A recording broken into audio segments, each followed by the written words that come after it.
السلام علیکم ورحمت الله وبرکاته. قدرمنو لیدونکو په دې هیله امید چې ټول به روغ جوړ او د صحت په جامه به یاست.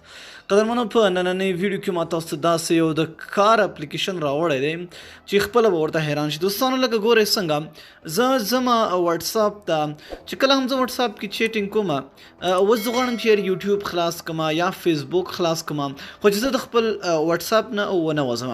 ګوره تاسو دغلته ایرو ښکاري. ګوره زه واتساپ کې ولاړ هم یم او ما دلته سایډ ته وګورئ، دا وګوره زما ټول اپلیکیشن ماته راځي، زما کانټیکټ ماته راځي، دا نوټیفیکیشن بار تاسو دلته وینئ دا ماته راځي. دغه ګورئ نو چې اوس زه هر یو اپ ته ځم نو د دې نظر کولی شم ډایرکټ کلیک کړم که نه نو ډایرکټ زه خپل واتساپ کې دا کېږي څنګه دوستانو. ډېره اسانه طریقه یې ده. ډسکرپشن ته لاړ شئ، لینک پروت دی، په لینک باندې کلیک کړئ، اپلیکیشن ډاونلوډ او خپل موبایل کې انسټال کړئ. ګوره چې کله هم تاسو انسټال کړئ زه ډایرکټ ګوره د دې نه سیټینګ ته ځم. تاسو هم چې کله خلاص کړئ نو هغه به خلاص کړئ، تاسو ډایرکټ هم دلته سیټینګ ته راتلی شئ. چې کله هم دلته راغلی دوستانو دلته ګوره درې پینل دي، یو درې پینل دی، یو پینل. چې کله هم تاسو یو پینل کړئ نو دلته به تاسو ته یو پینل راځي، یعنی صرف تاسو اپلیکیشن به راځي. نو درې پینل کې به دا خوبي وي چې یو کې به تاسو ته اپلیکیشن راځي، په دې بل کې تاسو نمبر راځي، په دې بل کې دریم کې به تاسو نوټیفیکیشن بار راځي. چې کله هم دا تاسو دلته دوستانو راشي دلته ایډ فیوریټ ایپس، دلته به تاسو خپل اپلیکیشن یې څه کوئ ایډ کړئ. دلته سمپل کلیک پې وکړئ نو ګورئ اټومیټیکلی ستاسو اپلیکیشن یې دلته ایډ کېږي.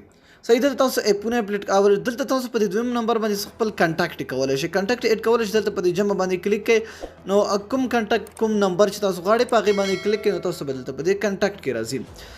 د ګوره تاسو دلته بیک ګراوند هم د دې چینج کولی شئ. بلر بیک ګراوند ما ورکړی دی، اوس ټرانسپرنټ بیک ګراوند ما ورکړی دی د دې هغه کوم ایرو چې تاسو ته ښکاري. نو آیکن سیټینګ تاسو دلته کولی شئ، دا آیکن چې کوم تاسو ته ښکاري دا ټرانسپرنسي هم لګولی شئ، د سایز کمولی زیاتولی شئ، ګوره ورکوټې او غټولی شئ. سمه ده. دا چې دا ښي طرف ته ایښودل غواړئ رایټ طرف ته ایښودل غواړئ نو دا تاسو پورې ډیپینډ ده. صحیح ده. ما رایټ طرف ته ایښی دی.